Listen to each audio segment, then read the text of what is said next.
আসসালামু আলাইকুম। তোমাদের সকলকে স্বাগতম জানাচ্ছি B Brainer presents Dhaka university admission 2025-26 biology প্রশ্ন সলভে। আমি তোমাদের সাথে আছি Mohammad Sabit Ahmed Khan, department of pharmacy, Jahangirnagar বিশ্ববিদ্যালয়। শুরু করা যাক। সবার প্রথমে আমাদের একটা ঘোষণা আছে। ঘোষণা হচ্ছে, তোমরা যারা নার্সিংয়ের জন্য প্রস্তুতি নিচ্ছ তাদের জন্য আমাদের শিওর সাকসেস কোর্স, যেখানে তোমরা বই, এক্সাম ব্যাচ এবং 30 ডেজ কোর্স ফ্রি পাচ্ছ, এবং একই সাথে এই কোর্সে থাকছে তোমাদের জন্য সঠিক এবং যথাযথ প্রস্তুতির বিশেষ কিছু বিষয়, যেমন 75+ লাইভ এক্সাম, 75+ লাইভ ক্লাসেস এবং অবশ্যই আমাদের বি ব্রেইনার অ্যাপের সম্পূর্ণ অ্যাক্সেস ইনশাল্লাহ। ওকে, আচ্ছা শুরু করা যাক। সবার প্রথম প্রশ্ন, আমার এই ক্লাসের বিশেষত্ব হচ্ছে যে তুমি এখানে অধ্যায় ভিত্তিক সাজানো পাবে। অর্থাৎ এখানে আমি তোমার জন্য সম্পূর্ণ অধ্যায় বা সম্পূর্ণ প্রশ্নপত্রটি অধ্যায় ভিত্তিকভাবে সাজিয়েছি। ওকে, আচ্ছা, এটা তো তোমার জন্য প্রশ্ন কোন অধ্যায় থেকে এসেছে এবং প্রশ্নগুলো ঠিক কোন প্যাটার্নে এসেছে এটা বোঝা সহজ হবে। আচ্ছা, সবার প্রথমে হচ্ছে, কোনটি আধা স্বায়ত্তশাসিত কোষ অঙ্গাণু? এখন কথা হচ্ছে, আধা স্বায়ত্তশাসিত বোঝার আগে বুঝতে হবে স্বায়ত্তশাসিত বিষয়টা কি। স্বায়ত্তশাসিত বিষয়টা হচ্ছে, ধরো আমাদের কোষের যাবতীয় যে অঙ্গাণুগুলো আছে, সাইটোপ্লাজমীয় অঙ্গাণু, এই অঙ্গাণুগুলো নিয়ন্ত্রিত হয় কার মাধ্যমে? নিউক্লিয়াসের মাধ্যমে বা কোষের প্রাণকেন্দ্রের মাধ্যমে। কিন্তু আমাদের এমন দুইটা অঙ্গাণু আছে যে দুইটা অঙ্গাণু কিন্তু সাধারণত নিউক্লিয়াসের মাধ্যমে বলা যায় যে নিয়ন্ত্রণাধীন নয়। কেন?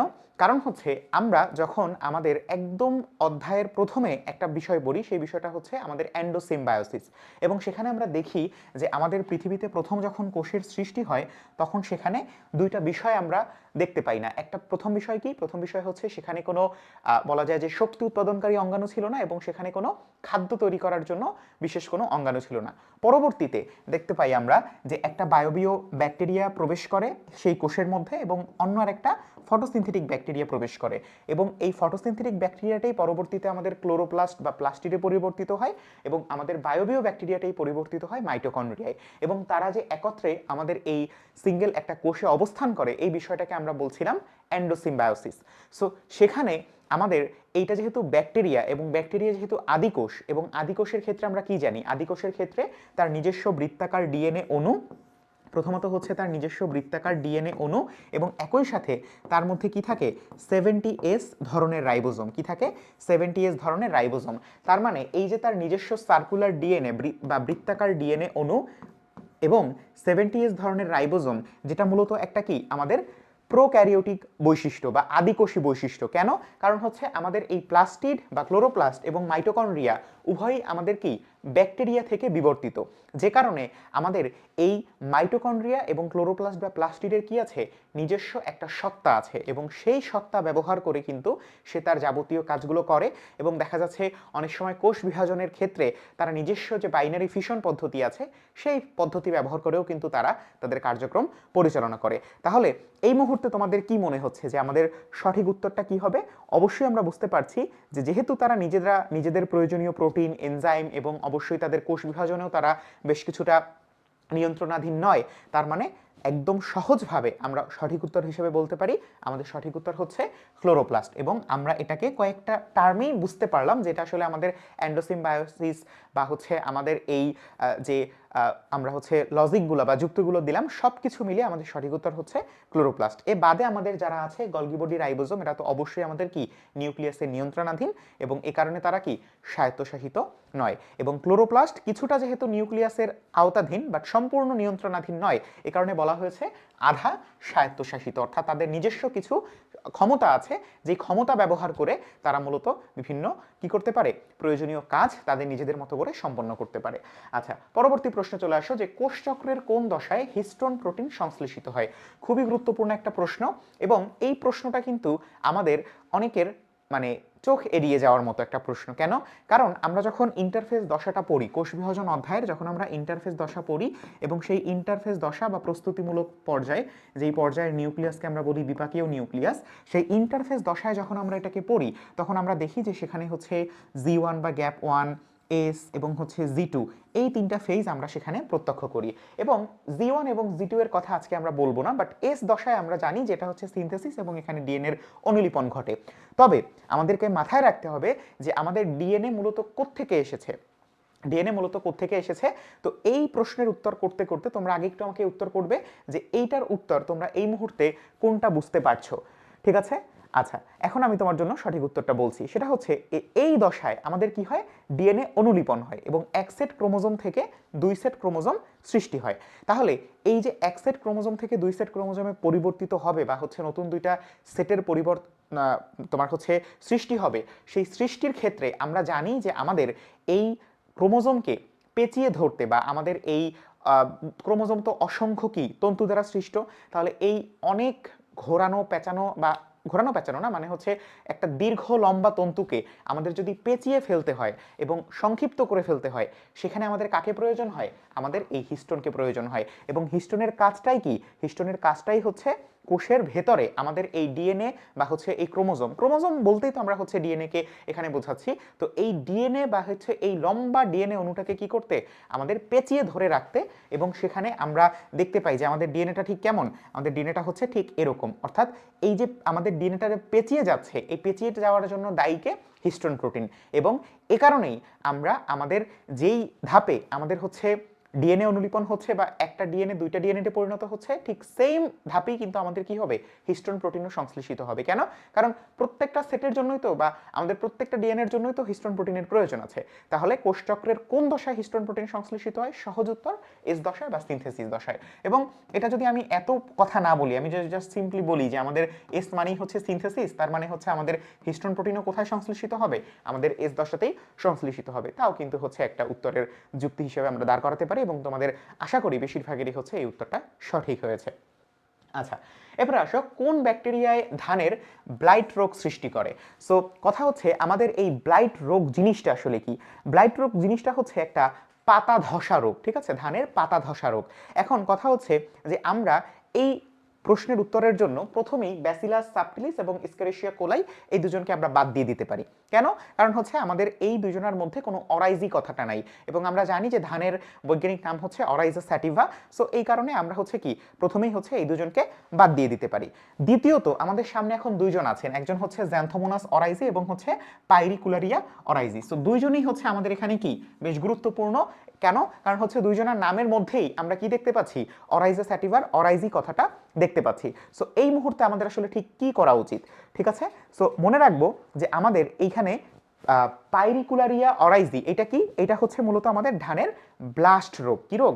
ধানের ব্লাস্ট রোগ। আর আমাদের এখানে যে জ্যান্থোমোনাস অরাইজি এটা কি রোগ? এটা হচ্ছে আমাদের ওই যে পাতা ধসা বা হচ্ছে ধানের ব্লাইট রোগ সৃষ্টি করে, ঠিক আছে? তাহলে আমরা সব সময় হচ্ছে মনে রাখবো যে ঠাস করে আমরা অরাইজি দেখেছি উত্তর করে দিব না, আমাদেরকে সাবধানে সেখানে প্রশ্নটা বুঝতে হবে যে এখানে আসলে ব্লাইট রোগ বলেছে বা পাতা ধসা রোগের কথা বলেছে নাকি পাতার ব্লাস্ট রোগের কথা বলেছে। ব্লাস্ট রোগ হলে আমাদের পাইরিকুলারিয়া অরাইজি, আর যদি পাতা ধসা বা ব্লাইট রোগের কথা বলে জ্যান্থোমোনাস অরাইজি। সহজ, ওকে?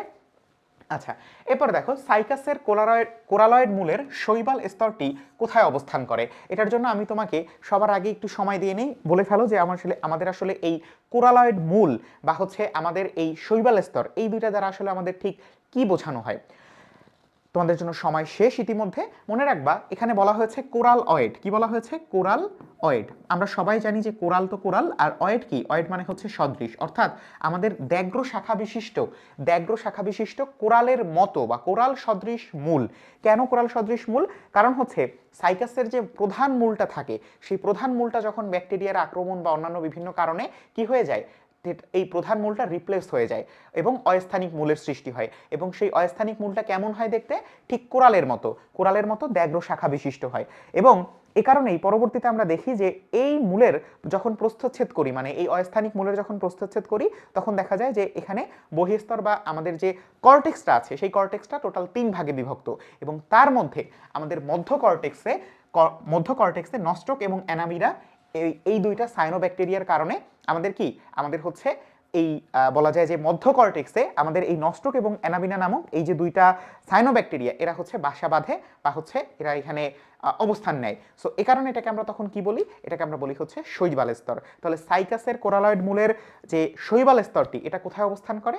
মধ্য কর্টেক্সে। সহজ বিষয়, ঠিক আছে? তো আমাদের এখানে নস্টক এবং অ্যানাবিনা এই দুজনের নাম কিন্তু হচ্ছে বিশেষভাবে মনে রাখতে হবে, ঠিক আছে? ওকে, এবং এরা দুজন কি, এরা দুজন হচ্ছেন সায়ানোব্যাকটেরিয়া। ওকে, এবং এই তারা যে স্তরটা অবস্থান করে সেটাকে আমরা কি বলছি, শৈবাল স্তর। ঠিক আছে, তাহলে শৈবাল স্তরটি কোথায় অবস্থান করে, মধ্য কর্টেক্সে। শেষ। আচ্ছা, এরপরে আসো পরবর্তী প্রশ্ন, যে কোন ধরনের পুষ্পবিন্যাস প্রান্ত পুষ্পিকা এবং মধ্য পুষ্পিকা থাকে। সো এটা জানার জন্য জাস্ট তুমি মনে রাখবা যে প্রান্ত পুষ্পিকা এই জিনিসটা আসলে কি, প্রান্ত পুষ্পিকা এবং হচ্ছে আমাদের মধ্য পুষ্পিকা। যখন আমরা বলি প্রান্ত পুষ্পিকা তখন আসলে আমরা একটা কি ফ্লোরেট বলি, তখন আমরা বলি হচ্ছে এটাকে ডিসফ্লোরেট নাকি রে ফ্লোরেট। প্রান্ত হচ্ছে আমাদের রে ফ্লোরেট। এবং আমরা যখন বলি মধ্য পুষ্পিকা, মধ্য পুষ্পিকা হচ্ছে আমাদের ডিস্ক ফ্লোরেট। সো এই যে ডিস্ক ফ্লোরেট এবং রে ফ্লোরেট এটা আমরা ঠিক কোথায় দেখতে পাই, এটা কিন্তু আমরা হচ্ছে আমাদের ক্যাপিচুলামে দেখতে পাই। সো তুমি যদি তোমার নগ্নবীজি আবৃতবীজি অধ্যায়টা খুব ভালো করে পড়ো, সেখানে দেখবা খুব স্পষ্টভাবে লেখা আছে যে আমাদের প্রান্ত পুষ্পিকা বা রে ফ্লোরেট এবং মধ্য পুষ্পিকা বা ডিস্ক ফ্লোরেট সম্পর্কিত আলোচনা আছে, এবং সেখান থেকে আমরা জানতে পারি যে আমাদের ক্যাপিচুলাম হচ্ছে এই ক্ষেত্রে প্রযোজ্য। ওকে, এবং এখানে আমরা দেখতে পাই যে আমাদের তোমার যে পুষ্পবিন্যাস, সেই পুষ্পবিন্যাসের ক্ষেত্রে আমাদের এই যে ফ্লোরেটগুলো আছে, এই ফ্লোরেট দ্বারা আমরা হচ্ছে ক্যাপিচুলামকে বর্ণনা করতে দেখতে পাই। ঠিক আছে, আচ্ছা, পরবর্তীতে আমাদের স্পাইকলেট, সাইমোস, স্পাইক প্রত্যেকটাই কিন্তু হচ্ছে আমাদের ভর্তি পরীক্ষার জন্য গুরুত্বপূর্ণ, তবে বৃহৎ আকারে বা বেশি পরিমাণ তথ্য উপাত্ত নিয়ে আমাদের হচ্ছে ক্যাপিচুলাম আছে, যে কারণে ক্যাপিচুলামটাই আমরা সবসময় গুরুত্ব সহকারে দেখি। ঠিক আছে, ওকে, তাহলে আমরা এটা যদি কমপ্লিট করি, আমরা হচ্ছে পরবর্তী অংশে চলে যাই, যে প্রতিটি সজীব উদ্ভিদ কোষেরই একটি পূর্ণাঙ্গ উদ্ভিদে পরিণত হওয়ার অন্তর্নিহিত ক্ষমতা আছে। অর্থাৎ একটা সজীব উদ্ভিদ কোষের কি আছে, একটা সজীব উদ্ভিদ কোষের কি আছে, পূর্ণাঙ্গ একটা উদ্ভিদে পরিণত হওয়ার কি আছে বলতো, পূর্ণাঙ্গ উদ্ভিদ কোষে পরিণত হওয়ার একটা অন্তর্নিহিত ক্ষমতা আছে।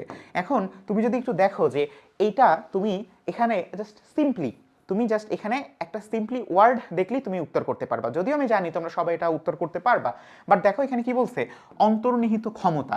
সো ক্ষমতার সাথে রিলেটেড আমার এখানে কোন উত্তরটা আছে, দেখো এখানে দেখো টটিপটেন্সি। তুমি যদি এটাকে ভাঙো, ঠিক আছে, বায়োলজিতে ওয়ার্ড ব্রেকডাউন খুব গুরুত্বপূর্ণ। টটি মানে কি, টটি মানে হচ্ছে অল, ঠিক আছে, আর পটেন্সি মানে কি, পটেন্সি মানে হচ্ছে পাওয়ার। ঠিক আছে, পটেন্সি মানে কি, পাওয়ার।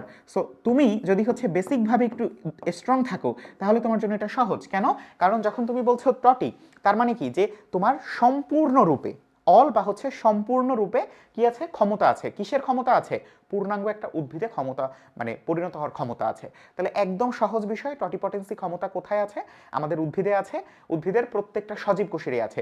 এবং মনে রাখবা এই কথাটা বলেছিলেন বিজ্ঞানী মর্গ্যান। ঠিক আছে, বিজ্ঞানী মর্গ্যান।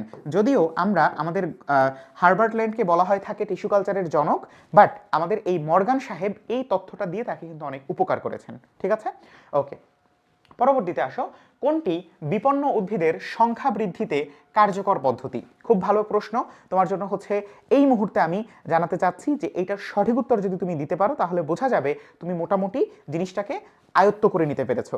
এবং অনেকে এই জিনিসটা দেখা মাত্রই উত্তর করতে পারবে। কেন বলো তো, কারণ এখানে যে গ্রাফটিং, লেয়ারিং, কাটিং, এই তিনটা জিনিস একই জিনিস এবং কৃত্রিম প্রজননের মধ্যে উদ্ভিদ প্রজনন অধ্যায়ে পড়েছে। বাট টিস্যু কালচার এইটা আমরা কোথায় পড়েছি, জীব প্রযুক্তিতে। এবং টিস্যু কালচারের মাধ্যমে আমরা যে কোনো বিপন্ন উদ্ভিদ থেকে নির্দিষ্ট টিস্যুটাকে নিয়ে বা এক্সপ্লান্টটাকে নিয়ে আমরা হচ্ছে কি নতুনভাবে অসংখ্য পরিমাণ উদ্ভিদ সৃষ্টি করতে পারি। তাহলে অবশ্যই এটার উত্তর কি হবে, টিস্যু কালচার। ঠিক আছে, ওকে, পরবর্তী প্রশ্নে চলে আসো, কোন পর্বের প্রাণীতে প্রকৃত ট্যাগমাটা মানে কি, ট্যাগমাটা মানে হচ্ছে অঞ্চলায়ন। ট্যাগমাটা মানে কি, ট্যাগমাটা মানে হচ্ছে অঞ্চলায়ন। ঠিক আছে, তাহলে অঞ্চলায়ন মানে কি, অঞ্চলায়ন মানে হচ্ছে এমন একটা বিষয় যেই বিষয়ে প্রত্যেকটা মানে আমাদের যদি বলি যে আমাদের এই অঞ্চলায়ন দ্বারা বোঝানো হয় যে কয়েকটা অঙ্গের সমন্বয়ে বা কয়েকটা খণ্ডের সমন্বয়ে একটা অঞ্চল গঠন করা, যেই অঞ্চলটা কর্মক্ষম। একদম সহজ ভাষায় আমরা যেহেতু এটার উত্তর জানি, তাহলে আমরা হচ্ছে এটার সরাসরি উত্তরেই যাই। দেখো আর্থ্রোপোডা বলতে আমরা যদি হচ্ছে ঘাসফড়িং এর কথা চিন্তা করি, ঘাসফড়িং এর কি আছে, ঘাসফড়িং বা আরশোলার কি আছে, মস্তক, তারপরে কি আছে, তারপরে আছে হচ্ছে বক্ষ এবং উদর। সো এখন দেখো এই প্রত্যেকটা ক্ষেত্রে কিন্তু আমরা হচ্ছে বিশেষ কিছু অঙ্গের বা খণ্ডক দেখি। এবং যদি হচ্ছে মস্তকের ক্ষেত্রে আসি, মস্তকের ক্ষেত্রে কি আছে, স্ক্লেরাইট আছে, এবং সেই স্ক্লেরাইটগুলো সূচার দ্বারা একত্রে আবদ্ধ থাকে বা হচ্ছে সংযুক্ত থাকে। প্রত্যেকটা ক্ষেত্রেই কি এরকম করে অঞ্চল গঠন করা হয়েছে, মস্তক অঞ্চল, বক্ষ অঞ্চল, উদর অঞ্চল, এবং প্রত্যেকটা ক্ষেত্রেই বেশ কিছু গুরুত্বপূর্ণ অঙ্গাদি এখানে সংযুক্ত আছে বা ইনক্লুডেড আছে। যেমন মস্তকের ক্ষেত্রে মুখপাঙ্গ, বক্ষের ক্ষেত্রে আমরা দেখতে পাই শ্বাসরন্ধ্র আছে, ডানা আছে, আবার হচ্ছে উদরের ক্ষেত্রে আমরা কি দেখতে পাই, উদরের ক্ষেত্রে আমরা দেখতে পাই শ্বাসরন্ধ্র। সো এভাবে আমাদের একমাত্র আর্থ্রোপোডাতেই আমরা প্রকৃত ট্যাগমাটা বা হচ্ছে এরকম অঞ্চলায়ন দেখতে পাই। ঠিক আছে, তোমাকে এখন বলতে হবে যে আমাদের অ্যানিলিডা পর্বে একটা বিশেষ ব্যাপার আছে, অ্যানিলিডা পর্বে এরকম একটা বিশেষ ব্যাপার আছে যেটা শুধুমাত্র অ্যানিলিডাতেই দেখা যায়। এটা তোমরা হচ্ছে আমাকে সঠিক উত্তর কমেন্টে জানাবা। ঠিক আছে, যে অ্যানিলিডা পর্ব এইটাতেই শুধুমাত্র দেখা যায় এমন একটা বিশেষ বৈশিষ্ট্য, সেটা তোমরা হচ্ছে আমাকে কমেন্টে জানাবা। আচ্ছা, এরপর দেখো ঘাসফড়িং এর পুঞ্জাক্ষীর কোন অংশটি লেন্সের মতো কাজ করে? এই প্রশ্নটা খুব মজার একটা প্রশ্ন। সো এটার জন্য সবার আগে দেখো আমাদের যে ক্রিস্টালাইন কোন কোষ আছে, ক্রিস্টালাইন কোন কোষ, এই ক্রিস্টালাইন কোন কোষের কাজ কি? এর থেকে খরিত হয় কে? ক্রিস্টালাইন কোন। এর থেকে কে খরিত হয়? ক্রিস্টালাইন কোন। আবার আমাদের কর্নিয়াজেন কোষ থেকে কে খরিত হয়? কর্নিয়া। কে খরিত হয়? কর্নিয়া। আবার আমাদের যে র্যাবডোম আছে, এই র্যাবডোম আবার কার থেকে খরিত হয়? র্যাবডোম হচ্ছে আবার আমার রেটিনুলার কোষ থেকে খরিত হয়। তার মানে আমার এখানে প্রত্যেকেই খরিত হয় এবং তারপরে সেখান থেকে কাজ শুরু করে। আবার যদি বলি আমাদের এই যে ক্রিস্টালাইন কোন আছে সে হচ্ছে প্রতিসরণশীল অঙ্গ হিসেবে কাজ করে। আবার যদি র্যাবডোমের কথা বলি সে আলো গ্রহণ করে। ঠিক আছে, তার মানে প্রত্যেকেরই অনেকগুলো কাজ আছে এবং এই কাজগুলো আমাদের মনে রাখা খুব টাফ। বাট তুমি যদি কয়েকবার বারবার হচ্ছে এটা পড়তে থাকো, দেখবা যে তোমার মাথায় অটোমেটিকভাবে সেট হয়ে গেছে এবং তুমি খুব ইজিলি বুঝতে পারছো যে এখানে আসলে কি বলতে চাচ্ছে। যেমন কর্নিয়া, আমাদের চোখের কর্নিয়ার কথা বলি। সো এই কর্নিয়া আসলে ঠিক কি? কর্নিয়া হচ্ছে একটা স্বচ্ছ বর্ণহীন কিউটিকল আবরণ, যেটা মূলত আমাদের লেন্সের মতো কাজ করে। কিসের মতো কাজ করে? লেন্সের মতো কাজ করে। আবার র্যাবডোম কি করে? আলো গ্রহণ করে। র্যাবডোম কি করে? আলো গ্রহণ করে। তার মানে কি আমাদের কর্নিয়া হচ্ছে বলা যায় যে আমাদের চোখের দেখার জন্য মূল যে জায়গাটা, যেটা হচ্ছে কি লেন্স হিসেবে কাজ করে। তাহলে কর্নিয়া যেটা কোত্থেকে আসে? কর্নিয়াজেন কোষ থেকে আসে এবং এটা অনেকটা কিসের মতো কাজ করে? এটা হচ্ছে অনেকটা উত্তল লেন্সের মতো কাজ করে। এবং আমরা যে জানি আমাদের পুঞ্জাক্ষীর যে গঠন একক, পুঞ্জাক্ষীর গঠন একক কে? ওমাটিডিয়াম। পুঞ্জাক্ষীর গঠন একক কে? ওমাটিডিয়াম। ঠিক আছে, পুঞ্জাক্ষী কে বলতো? পুঞ্জাক্ষী হচ্ছে জটিলাক্ষী এবং আমাদের পুঞ্জাক্ষী থাকে হচ্ছে দুইটা, আর আমাদের যে সরলাক্ষী, সরলাক্ষী কয়টা থাকে? সরলাক্ষী থাকে হচ্ছে তিনটা। ঠিক আছে, সো এই হচ্ছে মোটামুটি বিষয়। এবং আমাদের সমগ্র চোখটাই বা আমাদের ঘাসফড়িংয়ের সমগ্র পুঞ্জাক্ষীটাই হচ্ছে একটা কিউটিকল আবরণী দ্বারা আবৃত থাকে। আমাদের কর্নিয়া বা এই লেন্সটাও কি একটা কিউটিকল আবরণী দ্বারাই আবৃত। অর্থাৎ এটাই হচ্ছে আমাদের মানে কর্নিয়াই হচ্ছে আমাদের সেই অঙ্গ, আমাদের ওমাটিডিয়ামের যে অংশটা আমাদের হচ্ছে কি ঘাসফড়িংয়ের ক্ষেত্রে লেন্সের মতো কাজ করে। আচ্ছা, এরপরে আসো দেহের কোন অংশে অ্যাম্পুলা অফ ভ্যাটার নামক মানে অ্যাম্পুলা অফ ভ্যাটার উন্মুক্ত হয়? সো মনে রাখবো অ্যাম্পুলা অফ ভ্যাটার হচ্ছে কি আমাদের যে অভিন্ন পিত্তনালী আছে, আমাদের যে অভিন্ন পিত্তনালী আছে এবং আমাদের যে অভিন্ন অগ্নাশয় নালী আছে, এরা দুইজন মিলিত হয়ে অভিন্ন পিত্তনালী এবং হচ্ছে অভিন্ন অগ্নাশয় নালী, ঠিক আছে, এরা দুইজন মিলিত হয়ে কি তৈরি করে? এরা দুইজন মিলিত হয়ে একটা আমরা বলতে পারি একটা মানে কি বলা যেতে পারে, এমন একটা জিনিস তৈরি করে যে এটা একটা একটা বলা যায় স্ফীত অংশ তৈরি করে। সো সেই স্ফীত অংশটাকে আমরা বলি হচ্ছে অ্যাম্পুলা অফ ভ্যাটার। ঠিক আছে, অ্যাম্পুল, অ্যাম্পুল মানেই হচ্ছে আমাদের স্ফীত অংশ বা একটা মোটা অংশ বা হচ্ছে একটা গাঢ় অংশ। সো সেই অ্যাম্পুল বা হচ্ছে অ্যাম্পুলা অফ ভ্যাটার এটা উন্মুক্ত হয় কোথায়? এটা উন্মুক্ত হয় হচ্ছে আমাদের ক্ষুদ্রান্ত্রের একদম প্রাথমিক যে অংশটা ডিওডেনামে। কোথায়? ডিওডেনামে। এবং এর সাথে মনে রাখি যে ডিওডেনাম কি একটা ইউ শেপড অংশ। ঠিক আছে, ওকে, এটা পরিপাক শোষণ থেকে এসেছে। এরপর দেখো রক্তে অক্সিজেনের মাত্রা কমে গেলে কোন হরমোন নিঃসৃত হয়? আচ্ছা, এখানে এমন একটা হরমোন নিঃসৃত হতে হবে যেই হরমোনটা আমার রক্তে অক্সিজেনের মাত্রা বৃদ্ধি করবে। এখন রক্তে অক্সিজেনের মাত্রা কেন বৃদ্ধি করতে হবে? কারণ আমাদের আরবিসি বা লোহিত রক্তকণিকা, আমাদের আরবিসি বা হচ্ছে লোহিত রক্তকণিকার মধ্যে থাকা হিমোগ্লোবিন কি করবে? সেই হিমোগ্লোবিনটা হচ্ছে অক্সিজেনটাকে নিয়ে পরিবহন করবে বা অক্সিহিমোগ্লোবিন রূপে পরিবাহিত হবে রক্তে। এখন এটার জন্য তাহলে কি লাগবে? এমন একটা হরমোন লাগবে যেই হরমোনটা হচ্ছে আমার লোহিত রক্তকণিকা সৃষ্টিতে ভূমিকা রাখে।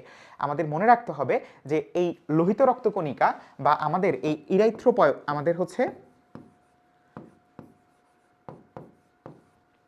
এই ইরাইথ্রো মানে কি? এই ইরাইথ্রো মানেই হচ্ছে আমাদের লাল। ইরাইথ্রো মানেই কি? আমাদের লাল। এবং এই ইরাইথ্রো দিয়েই আমরা মূলত কাকে চিহ্নিত করতে পারি?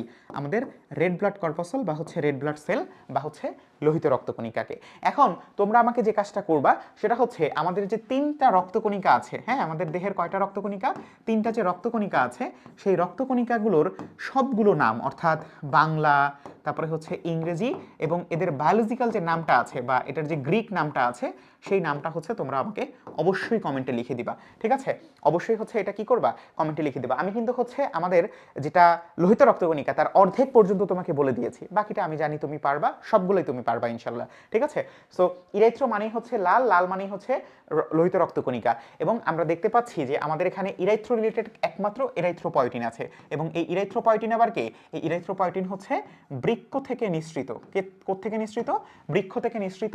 যেখানে ইরাইথ্রো মানে কি, ইরাইথ্রো মানে হচ্ছে আমাদের লোহিত বা লাল বা লোহিত রক্তকণিকা, ঠিক আছে, বা আরবিসি। এবং পয়োটিন মানে কি, পয়োটিন মানে হচ্ছে টু মেক বা টু প্রডিউস। তাহলে আমাদের ইরিথ্রোপয়েটিন যেটা নিঃসৃত হয় কোত্থেকে, বৃক্ক থেকে, এই বৃক্ক থেকে নিঃসৃত এরিথ্রোপয়েটিন হরমোন কি করে, আমাদের অস্থিমজ্জায় যায়, লাল অস্থিমজ্জায় যায় এবং লাল অস্থিমজ্জায় গিয়ে তাকে বলে যে তুমি ইরিথ্রোপয়োসিস বা হচ্ছে আমাদের লোহিত রক্তকণিকার যে বৃদ্ধি আছে সেটার হারটাকে বাড়িয়ে দাও, এবং সে হার বাড়িয়ে দেয় যে কারণে হচ্ছে আমাদের লোহিত রক্তকণিকা তৈরির পরিমাণ বৃদ্ধি পায়, ঠিক আছে?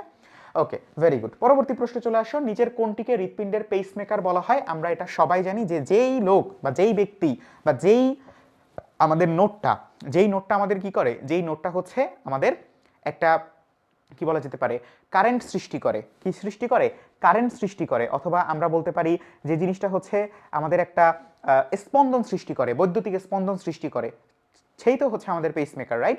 সো এ সম্পর্কে আমরা পরবর্তীতে আরও বিস্তারিত পড়ব, বাট আপাতত আমাদেরকে মনে রাখতে হবে যে আমাদের যেই হৃৎপিণ্ডের মধ্যে যে অ্যাকশন পটেনশিয়াল ক্রিয়েট করে সেই এসএএন বা সাইনোঅ্যাট্রিয়াল নোড, এই এসএএন বা হচ্ছে সাইনোঅ্যাট্রিয়াল নোড যিনি তার যে উদ্দীপনা, সেই উদ্দীপনাটাকে কোথায় পৌঁছে দেন, অ্যাট্রিওভেন্ট্রিকুলার নোডে বা এভিএনে।